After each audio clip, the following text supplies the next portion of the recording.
Trauma is a good thing. You understand? You want to be traumatized as much as you possibly can in your life. You don't want to avoid trauma. That is the worst and stupidest thing you can do. The psychologists, the book copers, they will tell you, oh, run into my books, come into my magic labyrinth of jargon instead of going and experiencing trauma. And of course you think that's a good thing. Who would want to experience trauma? But actually in reality, that is the worst thing you could possibly do. That is the single greatest evil you could ever possibly experience. You must always, always go towards trauma instead of away from it. Trauma is the way forward. Trauma is the most important thing that you have. It is your sacred birthright. You need to get traumatized. You want to get traumatized more. To give you an example, a grug example, not some type of theoretical book cope example, but an actual down-to-earth grug mode caveman example. Think about the gym. How does the gym work? What do you do in the gym? You go into the gym, you pick up heavy things, and you move them around space. And what happens is they stretch your muscles. Your muscles have to hold up against this resistance. And these muscles, they get micro-traumatized. Your muscles get torn, ripped apart as they try to manage the heavy weights because you stress them so much. You traumatize your muscles. And what does life do in response to this trauma? What does it do? It heals the muscles and makes them more juicy. Through trauma, you stimulate the life instincts within you. You stimulate the body. You stimulate the gods living within you, the wisdom living within your body through trauma. And this causes your body to fill out, to become juicier, to become better, to become bigger, stronger, and faster, more handsome, more sexy, more elite, more juicy, more tyrannical, more Terminator mode. This is exactly what you want. You want to be traumatized, and life wants you to traumatize it. And then when you traumatize life, it stands up and grows stronger and becomes more beautiful. Trauma is a good thing. Trauma is what you're looking for. Now, what is interesting is that these psychologists of ours tell us that we suffer because we are traumatized. We suffer because there's something holding us down. There's something inside of us that is causing some type of problem. We're getting imprisoned by the trauma. There's some type of demon living within our nervous system that is holding us back from launching ourselves up into bliss and happiness and truth and beauty.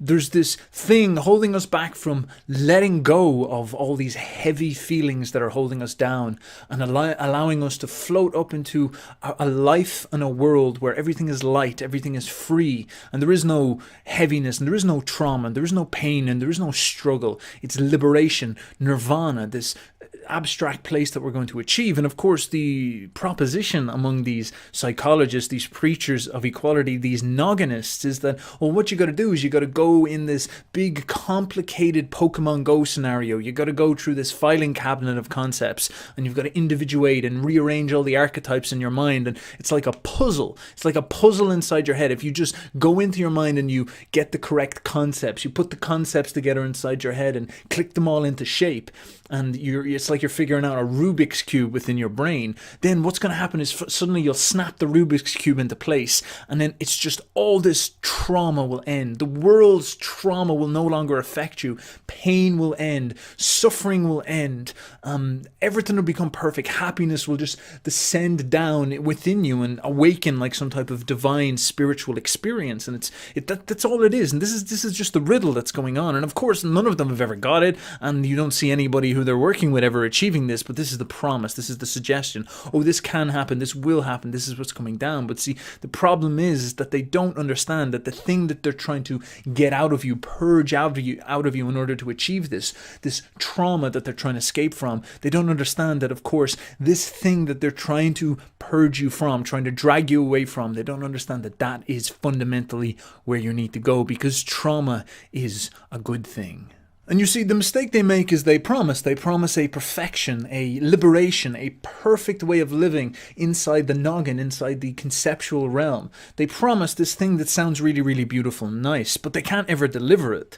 But what is fascinating about this is that if they actually went down and studied the realm of the body, studied the philosophical realm of the body where life happens within the body, not the philosophical realm of the intellect where they're conceptualizing and solving Rubik's Cubes and whatnot, but but actually the physiological reality of the body and studied the principles and the philosophy of the body that actually spoke and told you what it wanted, they would learn quite quickly how you get towards perfection, how you perfect yourself, how do you individuate, how you idealize yourself. And of course, the first thing you'd see is that reality from the gym, that when you traumatize the body, when you punish the body, push the body down, bully the body, cause pain upon the body, and then of course correctly rest the body and take care of it, as long as you work correctly with the laws and principles of the body, the yin and the yang of the body, and you damage all those muscles and allow them to heal properly, what will happen is that the trauma, if you systematically traumatize yourself over an extended period of time,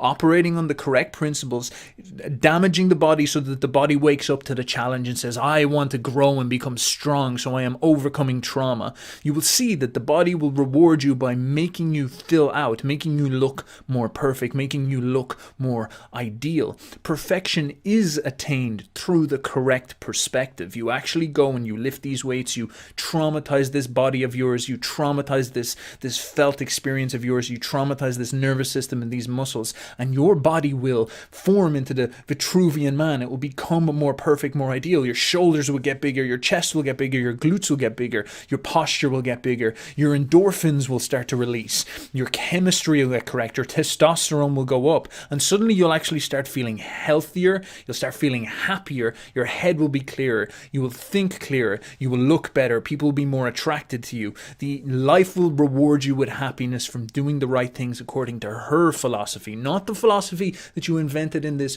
Rubik's Cube inside your mind. No, not there. That's not going to make you happy. That's going to make you confused. That's going to make you annoying to talk to. That's going to make you annoying to sit down and have lunch with or something like that. This is not what's going to save you. The philosophy of the body, the way that the body organizes life and the principles it follows, this will release unto you actual happiness, and it will deliver very, very quickly if you can only discipline yourself to pay attention to it. But the problem is you don't want to, because one of the main laws and philosophies and principles of the body is that trauma is a good thing and you need trauma.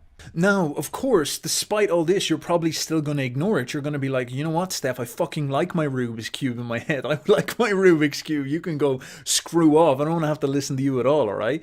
I want to keep going with my Rubik's Cube. I want to keep being wrong. I like being wrong. It's fine. Wrong's fun. I'm smoking loads of spliffs. I'm hitting loads of bongs and being wrong all the time. That's awesome. Leave me alone. Oh, so why are you watching my videos then? Like, what are you doing?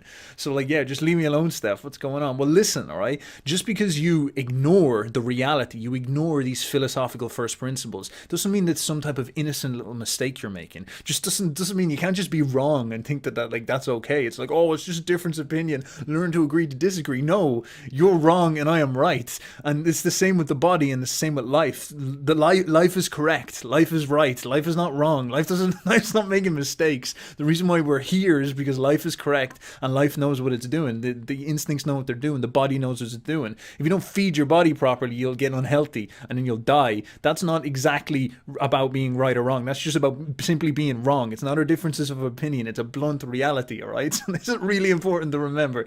Now, most importantly of all is that the whole idea of perfection and idealism, you know, you want to get lost in the complicated realm of jargon and organizing the librarian within your mind and the Rubik's Cube thinking and playing Pokemon Go with archetypes. Yeah, you want to do that. You want to go up here and do all this type of stuff and run around and jizzle jazzle around. But if you're wrong, if you're not paying attention to the reality that trauma is a good thing, if you're avoiding all this type of stuff, if you're not going in and pressuring your body, pressuring your mind, and putting these forces of change upon yourself, carving yourself into a diamond, if you're not traumatizing yourself systematically and extensively in order to make yourself juicy, if you're not doing this correctly and putting yourself under pressure and becoming disciplined, you will go unperfect. You will actually go the opposite. You will start to denigrate. You will start to fall into something unideal. Life will begin to lift herself out of you. You will lose favor. You will go flabby. Things will go soft. The forms around you will break down. Your health, your mind will get crumbly. All the chemicals within your body won't be running properly.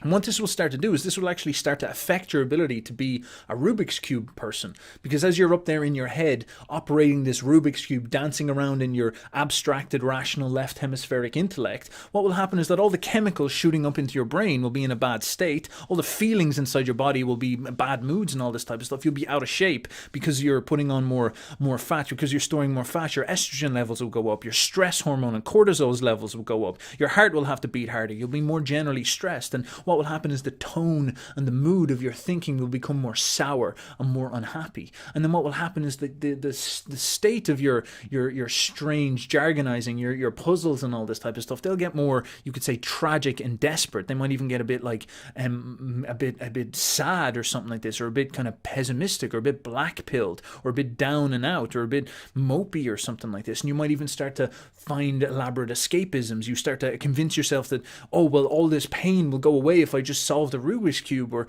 maybe I'll take some chemicals that will help put away the problem. Here's a very interesting one. In order to get the body out of the way, to allow the mind to just keep jargonizing and keep solving Rubik's Cubes, we take chemicals that just make the body go dull, and so you can't feel any more pain. We start taking opioids, we start drinking alcohol, we start taking SSRIs, we start taking anything that helps dull the pain and get us away from these problems that are happening in the body, these nervous systems issues that are happening in the body, these chemical problems that are happening in the body. We replace it with these chemicals, and we abstract ourselves, we liberate ourselves to go and dance and do this Rubik's Cube, thinking that it's some type of solution. But of course, then what happens as well is we start to preach about the glory and perfection of these ideas that we've built up inside our Rubik's Cube mind, as if that's some type of solution, as if that's some type of problem that we've got wrapped up. But the problem is that it's all wrong on first principle. It missed out on that very early first principle, that one where you go back down into the body and listen to the body and pay attention to it